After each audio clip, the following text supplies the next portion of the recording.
Olá! O XPCI 11 publicou seu relatório gerencial de julho de 2025. E a gente vai mergulhar nos detalhes para entender como está a saúde do fundo, o que a gestão andou fazendo e, o mais importante, como é que isso mexe com os rendimentos. Vamos descobrir juntos. Bom, o número do mês é este aqui, 96 centavos por cota. Mas e aí? Isso é muito? É pouco? Tá na média? Para a gente ter uma resposta de verdade, a gente precisa colocar isso em perspectiva. E olhar o histórico recente já nos mostra uma coisa bem clara: consistência. Mesmo com uma leve quedinha em relação ao pico do mês passado, que foi de R$ 1, o patamar de 96 centavos continua bem sólido, bem previsível para quem investe no fundo. Ok, vamos para a primeira parte, dividendos e desempenho. 96 centavos é o valor bruto, mas o que isso significa de fato em termos de retorno sobre o que foi investido? É para isso que a gente olha o Dividend Yield, o famoso DY. É uma métrica-chave que mostra o quanto o fundo está gerando de renda em relação ao preço dele no mercado. Ajuda a gente a comparar, de um jeito justo, o retorno de diferentes investimentos. E olha só os números de julho. O yield mensal foi de 1,18%. Se a gente analisar isso, estamos falando de mais de 15% de retorno. É um número bem forte, principalmente quando a gente vê que ele equivale a quase 109% do CDI, já considerando que o rendimento do fundo é isento de imposto de renda. O rendimento tão alto assim sempre levanta aquela pergunta que não quer calar. Com esse desempenho todo, o preço da cota no mercado está justo? Tá barato? Tá caro? E parece que a resposta está aqui. O mercado está negociando a cota por R$ 81,31. Só que o valor real dos ativos do fundo, o valor patrimonial por cota, é de R$ 87,70. Isso quer dizer que o fundo está sendo negociado com deságio, ou seja, com um desconto em relação ao que ele realmente vale. Agora a segunda parte, o raio-x financeiro. Dividendos altos são ótimos, a gente adora. Mas eles são sustentáveis? Para descobrir, a gente precisa seguir o rastro do dinheiro. Ver de onde ele veio e para onde foi neste mês.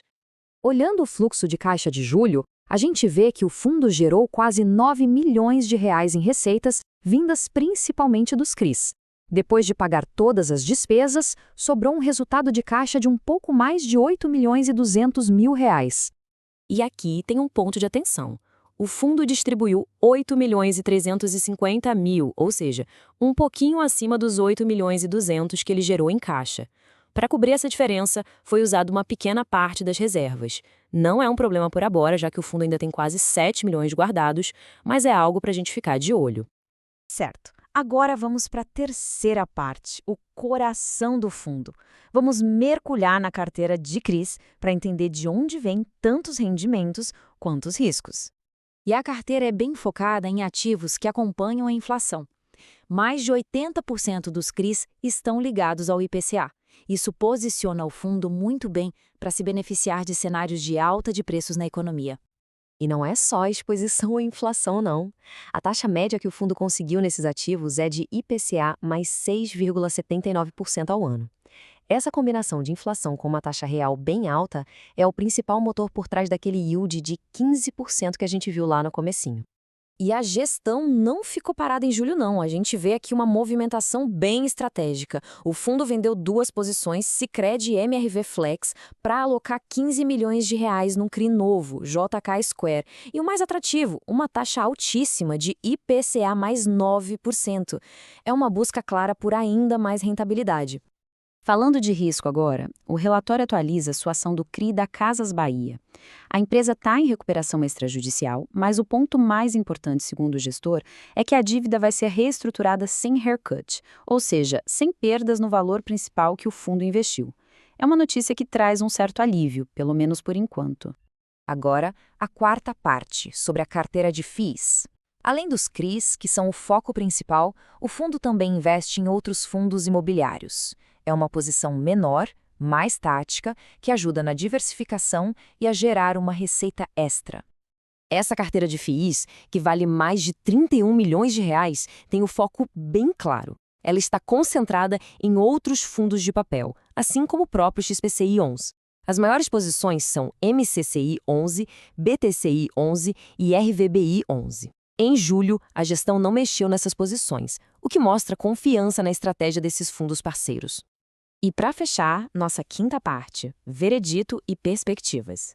Depois de juntar todas essas peças, qual é o panorama geral do XPCI 11 ao final de julho?